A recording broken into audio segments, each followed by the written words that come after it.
Happy Monday, everybody, and welcome back to Brown Bag Bets.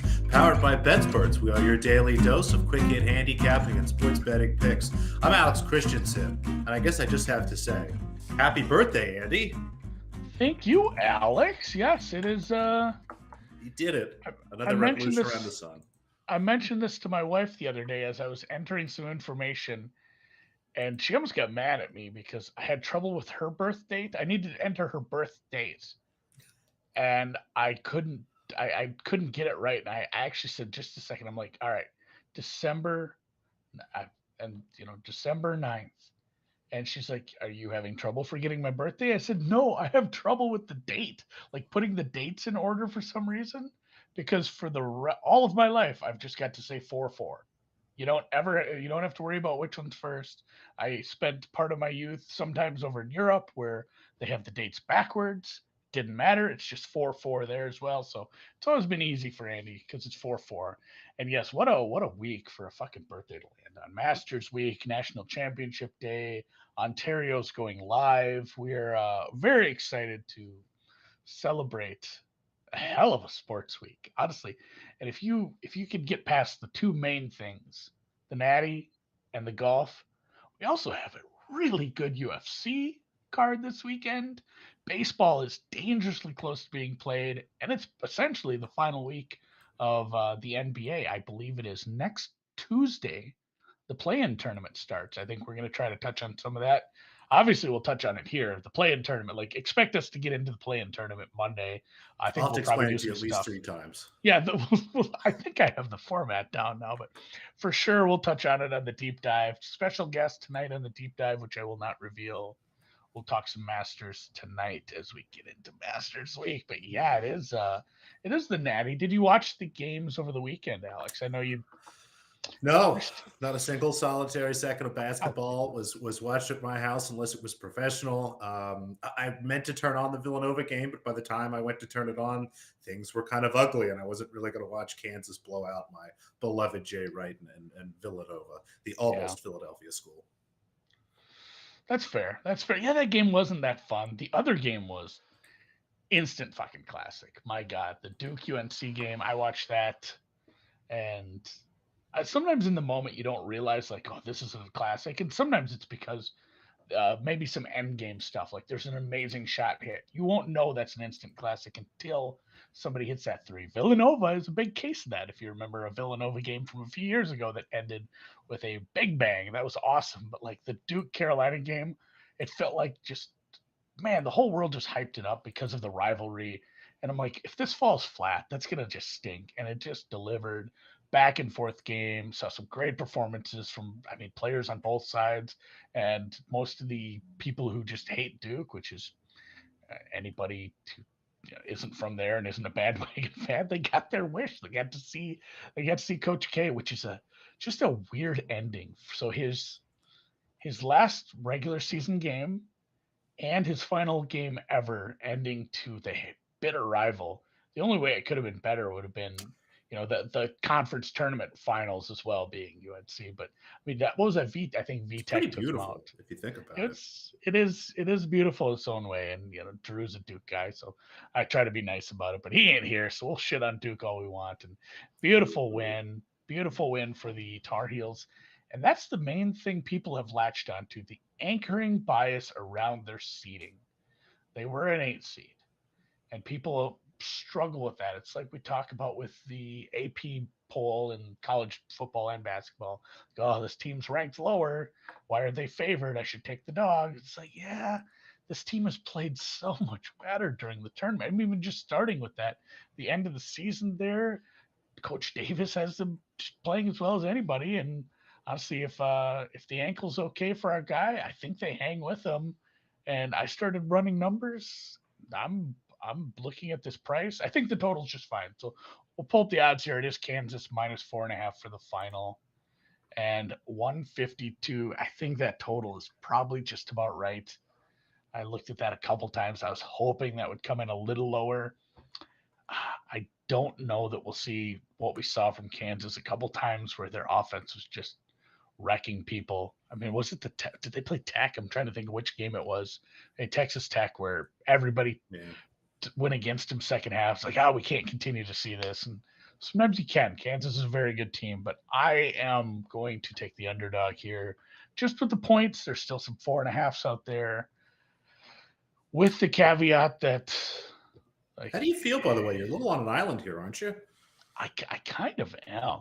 Like, I feel like a lot of people, and I said I didn't really bet the Final Four, but I said if there was any bet I was going to make, it was going to be Kansas minus 4.5. I'm like, I think that might be the blowout that we see. That was again, what am I 12-0 on my lean streak so far, which We'll is say you are. just maddening. So it sounds like God. What did Charles Barkley call him? Baccarat. We're just gonna call him Baccarat. Baycott. Barkley didn't know the name of the player. If his ankle is okay, if they give him a shitload of Toradol, tape the piss out of that thing, and he can play well, this is a close game. If he's injured and we get to game time and he's not warming up and it's not looking good, I might try to buy out of this before it shoots to 5.5. So maybe this is just a wishful thinking bet that we get a good competitive natty, but I've been raising my rating on this team all throughout the tournament, and what they've done is I don't think it's like non-repeatable, because I do think Kansas is a very good team who had a very easy road to the finals, and fuck it, they can still win. Let them win by 1, win by 4. I don't care. UNC plus 4.5. I like it. I will be watching tonight. UNC has been fun. I've seen a couple of their games. I haven't watched a Kansas game yet, so I guess I'll have to watch Bill Self do something silly. But maybe that's what I'll do. I'll bet at UNC, and then I can cheer every time Bill Self does something stupid. So that'll be fun. Yeah. No, I mean, he's classic. If you want to fade Bill Self, Dan brings up a good point. Carolina, is there a letdown after winning a huge game against a huge rival in a huge spot? Maybe, hopefully not. If Hubert can get him up. If you can't get up for the national title game, I don't know what you're doing. So hopefully it's not a bit of a letdown. If they come out flat, I kind of like that Kansas first half look for some people. Maybe this is a UNC comeback. I don't know. Knock on wood, that's my look. NBA Finals First half week. UNC game. So the smaller the NBA card, the more bets you have. The math doesn't really work out tonight, but you should have technically, I believe An infinite amount. the way this curve, yes, an infinite amount of bets tonight. There are no NBA games tonight. They are just, I mean, it's probably smart. Just let the It's it's a polite. national championship. Let them have the airwaves tonight. Don't hurt the ratings for your good games. Mash them in later this week. We're gonna have a great week. Four-ish, 3-4 games left for a lot of teams. Big win for my Timberwolves over the Nuggets the other day. Although it looks like the Jazz might be the target if they are going to nab the 6th spot. Either way, I think 7 worst case now. So home Timberwolves playoff game is in the works. That's really something. I don't know. Any thoughts? We talked a little bit about don't make the playoff prices last week. Did you learn anything this weekend? And how much are you celebrating the Lakers are in the grave now. Like, we fully put dirt on Yeah. them. There's not the E next to their name on the standings. And I'm going to continue to pretend like this isn't going to win until it does. But again, I was actually thinking about it when you were talking about, Krzyzewski finishing his career with losses against UNC. If that happens in the same year that the Lakers miss the playoffs after all that unbelievable stupidity of offseason excitement that we heard about, it might just be the greatest basketball year of my life, regardless of how bad the Sixers implode during the Eastern Conference playoffs. I mean, at the end of the season's fantastic. The Lakers are not out of it. They still have 4 games left. They're 2 games behind the Spurs. The Spurs do hold the tiebreaker, though, so they basically have to win out against a pretty tough schedule here. So it looks like the Spurs will be in 10th. As you mentioned, the Timberwolves looks like they're locked into 7th or no worse. The Jazz just keep losing basketball games. So that would be pretty fantastic if you guys could sneak up to 3 and have to catch like a beat-up Golden State team. I mean, you could have, Steph Curry in Minnesota. You could take the daughter to go see her, which would be pretty fantastic. And you look at the schedule here. I mean, Minnesota is just going to keep winning basketball games. Washington, San Antonio, Chicago. Those are 3 pretty simple games for them. So we'll see if the Jazz can hold on. But The West is starting to shape up a bit. The Clippers, they'll be in the play-in. Looks like the Pelicans and the Spurs will be in the play-in there. But yeah, it looks like a nice spot for your Timberwolves here to sneak in, and for the Clippers to ruin my Clippers to miss the playoffs bet. But the Western Conference, it looks like Phoenix and Dallas is really starting to peak. I was thinking it was going to be Denver. We had the deep dive. We talked with Drew. I still think Denver is going to be dangerous. I would just like Jamal Murray to get back sooner rather than later. I was hoping to get a couple games of warm up before the playoffs, but their first round series should be manageable there. I mean, honestly, it might be Dallas. We'll see. We'll see how that shakes out. That's going to be really interesting and unfortunate because those are the two dark horses. I mean, you've got Phoenix, with all due respect to Memphis and Golden State. I think it's Dallas or Denver. So maybe we can shake them out of the 4 or 5 seed. Otherwise, I wonder if I can find some sort of goofy future like 4 seed or 5 seed to win the conference or something. Yeah, there's going to be stuff like that. And truthfully, as much as Andy's anti NBA and I don't pay attention, the playoffs are fun. I've spent many, and again, RIP Tony, RIP Five Dimes. They used to have the best stuff available. You are seeing this. I mean, FanDuel, our main sponsor, a lot of the illegals are starting They do a to great job. put a lot of cool props out because they were actually kind of hard to find. I say RIP FanDuel because there were they were kind of at the forefront of some of the props surrounding the NBA playoffs. Like if you had a 7-game series, they would offer you every outcome as far as this team wins 4-1, this team wins 4-2. They would offer you not only the total, like they'd set a series total at like 5.5 games, but they'd give you alternate totals for 4.5, 6.5. You basically betting will it go 7 kind of stuff. And then they'd give you a spread. Like if it were a 1-8, you could bet like a minus 2.5 games for a 4-1 win or better. And they'd give you alternate spreads on those. And I used to parlay the shit out of those like an absolute donkey. But I mean, a lot of those, there were some good angles to be had in just, if you looked at the matchups and how things were going to work and with the travel, like Drew always seemed to be able to point me in a few good ways. And we made money on those. I like those. So that's something we'll have to dig into as, after the play-in tournament, once we actually have some things settled. I suppose the 3-6 and the 4-5 will be set up and ready to go. So we can look at those right away. But once the play-in tournaments are settled out, after the first day, the 2-7 will be figured. So They're yeah, pretty. Yeah. it'll kind of be a roll. That's nice. Then we don't have to eat it all at once. It's like a rolling process. How do you eat an elephant? Just one bite at a Yeah. time, guys. We did good with that. We had Milwaukee. It's one of my favorite bets is to take an underdog minus 1.5 games in the series. Basically, you're betting them to or minus a game in the series or something. You're betting them basically to win in Game 6. I'm a big fan of that because it's hard for an underdog to go into on the road and beat a favorite in Game 7. So I like little stuff like that. We had some of that stuff with Milwaukee. I remember. Was it Milwaukee to lose Game 1 and win the series or goofy I stuff was gonna like say that? you had it was the Suns or the Bucks lose The game one Suns. and then win the series at like Yeah, it was the five to Bucks. one. And Yeah. yeah, that was a really fun because it did, you got the first step and then you could even hedge out of that if you really want. So that'll be, yeah, next week we'll get into all that. I'm very excited for all the props surrounding the NBA playoffs. And I like how things are staggered where the NHL playoffs don't start till like 3 weeks after that. We'll do the It's same thing so with some hockey goofy. guests. Yes, it's going to Usually be there's fun. hockey right now. And we were talking about that, I think, off air one time with the Olympic break and the COVID break and stuff like that. Usually the NHL playoffs are now, and then we get those into the NBA playoffs. So it's interesting to do it backwards. Yeah, I'm pumped for all that. We'll get into a ton of that next week. As again, play-in tournament starts Tuesday, starting this Thursday. The Masters. I don't have any bets yet. Oh, Sorry. little Just old tournament called the Masters. a little tournament called the Masters. Birthday week, If you've heard of Masters it. week, same kind of thing. You can see just name power. Everybody, basically, everyone's here.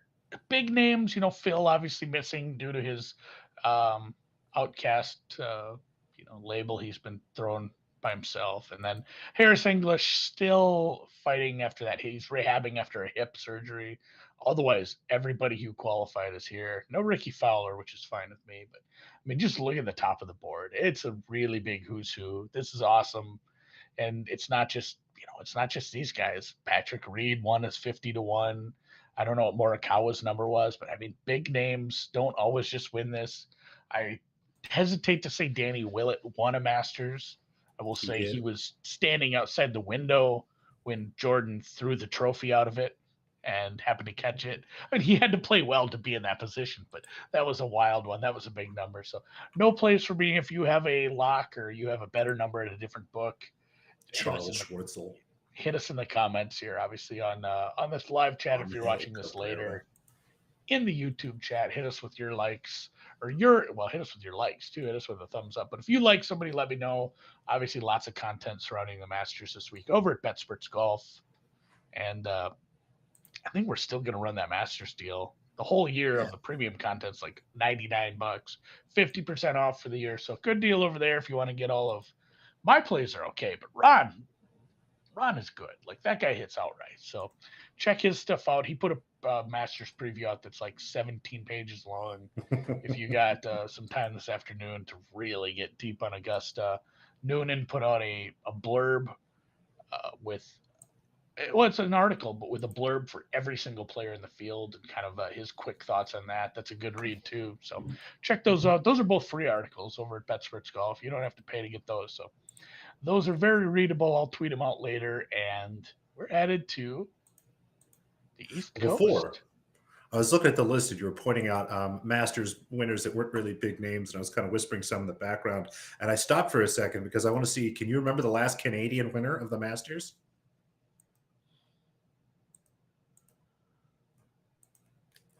Come on, Oof. think about it. It was before 2000, so it's been within the last 20 years. Yeah. The left-handed guy. Oh my God. Mr. Pepto. Matt Queer. There you go. The There you chat cheated for me. go. And you're right. It's something I guess I don't think a lot about. There's so much prestige in it, and it's such a big tournament. You assume just the very best golfer would win every single year. But you look about every 4 or 5 years, you get a Danny Willett or a Charles Schwartzel or a Mike Weir, if you will. Yeah, Mike Weir. Also, he's not left-handed. He just plays golf left-handed. I have a buddy like that, opposite, but I it heard that was worked out. supposed to be to your advantage because of your power hands. Anyway, I don't know.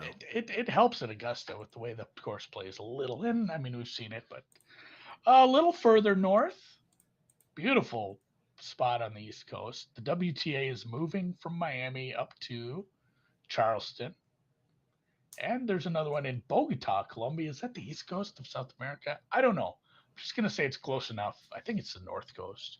But a couple outrights. We have out. I love it when we are able to do outrights. So let's finish with some tennis here, some outrights and some plays today. Well, the good news is we have outrights. The bad one is the first one has quit. Don't bet Kudermetova plus 1,600. She withdrew about 5 minutes before the show started or so. Brett, our buddy who's probably floating around in the chat, let us know. So skips Kudermetova there. So we've got just a couple big numbers here. Shelby Rogers and Quinyen Zhang. Rogers 50-1, Zhang 55-1. Rogers loves it in Charleston. She grew up close to here, has played tennis near here, generally makes the quarterfinals are better in this event every single year. Really like her spot here. And at 50-1, again, if she can even get to the quarterfinals, we've got enough equity to maybe do something there. Zhang is just a young up and comer that I'm going to continue to back at some big numbers. She's in a really nice spot in this draw. She's in a quarter where, so this is kind of a funky week. Charleston is a clay tournament, but it's played on green clay, which if you go back and look, doesn't quite play like hard court, but doesn't quite play like clay. It's kind of somewhere in between. And what you find out is you're handicapping it. Maybe looking at slow hard court results and fast clay results are kind of the way to go. And Bogota, we're playing at really high altitude.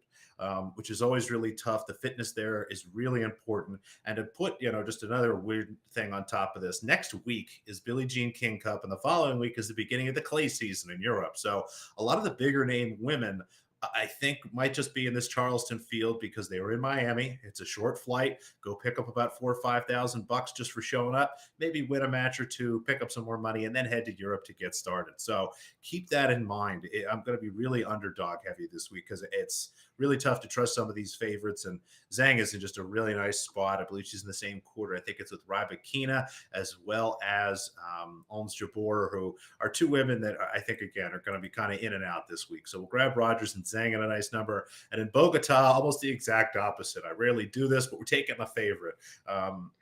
Bogota, it's really specialized conditions. And you go back historically, there are just patterns of a few women kind of coming through and dominating this tournament. And I think Maria Camila Osorio Serrano, just Osorio now, as you look on the books, MSauce here, I think has a shot to kind of pick up, that run here. She, I believe, is the defending champion. Again, is in her home country, is used to this altitude here, very comfortable. She is the number one seed in this event and really won't face someone that has a chance of even be favored over her, I think, until she gets to the final. So 4-1 looked pretty nice to me. I had it closer to 3-1, even less than that. And then Anna Karolina Schmedlova, kind of a mid-level player on the tour, generally does better on clay season, but has performed well here and has generally the level of fitness you need to do well. And again, in kind of a nice soft spot in the draw. Now, we'll see how things go. Yastrzemska's down here this week, and she's probably the most talented player in the field. But again, with kind of with the schedule stuff, with the altitude, it's hard to figure. So those are our numbers this week, and as I mentioned, we'll be focusing on some underdogs, which I think I do have a few.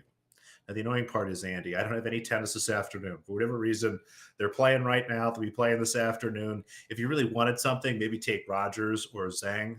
Just bet them outright. Didn't actually play them in their matches, but these are all tomorrow. Tomorrow is starting, I believe the Charleston matches start as early as 10 o'clock Eastern. The Bogota matches start as early as 11. Yeah, I believe that's how it goes. Might have had that flip flop, but again, no earlier than 10 o'clock Eastern for either of these. And we'll start with a big number here. Gasanova was actually able to get this at plus 600 and is starting to move down, maybe plus 400, maybe plus 425. You might see waiting around. I think Madison, she's playing against Madison Keys, and Keys again is someone who, a lot of the U.S. players, I think, get shaded a little bit of value here in the market. Hypothetically, it's a home court advantage. They'll be a little more focused, but Keys is generally not done terribly well here. And given how many ranking points she soaked up to start this year, again, I just think she comes in here and there's a chance she really just biffs this match. Now, you can see I just took the money line as opposed to the spreads down below. If Gasanova goes down, she goes down quickly and hard. So look for 5-1. I think that number will bounce back a little bit there. Emma Navarro, plus 280 and plus 4.5 games. Like the young American wild card, she's played well here before. Hasn't played a ton of tennis this year, but it's been pretty solid. And, again, we're trying to find ways to go against some big names here. And not that Madison Brengle is a big name, but she has been killing people for the last couple of weeks. And all of a sudden now, someone who kind of laughably was a favorite in matches is now seemingly laughably a huge favorite in what should be a very competitive match. So happy to take plus 280 and plus 5 games. Katie McNally, plus 325 and plus 5. Again, going against Allison Risk here, who's had a nice start to the season, but similar to what I just said, I mean, we're kind of playing above herself. So it's something that we haven't really seen this time of year. And again, I'm going to continue to fade some of, I think, these market overreactions. And I did mention Yastrzemska. Her first round opponent in Bogota will be Panna Udvardy. Udvardy is someone who, doesn't play a lot of, honestly, big WTA events. Not that this is, it's a 250, but Yeah. kind of a rare spot for her here, but has really been good on clay. And I think kind of has the fitness here. And again, I don't know what I'm going to get out of Yastrzemska. Udvardy, the 4 seed here, has played well before. So happy to grab her again. A bunch of dogs, and which should be the theme this week. I'm fine with all of this. I like this at smaller tournaments. And yeah, people are joking the home court advantage for our gal up there in Charleston. Kind of. I mean, it doesn't hurt. It doesn't hurt to be familiar. And Bogota, as Food Snob corrected me, not on the East Coast. It's more on the West Coast. Kind of wraps around Columbia's. I I forget. think it's the Columbia's same the one. time zone as you. I think they're central. Yeah, I think it's central. It's the country that borders Panama in Central America. So Bogota more. It's not actually really on the coast. It's kind of in the middle of the I'll country. help you in global. Either way, both global is going to be big for it. Either way, both of these tournaments are in the Western Hemisphere, so all this tennis is going to be late morning through late afternoon kind of tennis for everybody, which is, maybe a bit of a change for some of the people that have loved the European stuff. But guess what? Follow both, and the men will be over there soon. We're going to have the European clay season real Yeah, quick practice here. So tennis very soon. The men are playing in Houston, which means it's raining in Houston, as it always is. And I just hate that tournament. I hate that tournament so much. We need to just get to the good ones in Europe. With that, appreciate you guys joining us. Chat killed it today. Alex killed it. We had some outrights. Hopefully, North Carolina can kill it. Hit some thumbs ups. Thanks for following along. We'll catch you tomorrow. We're going to have a good week.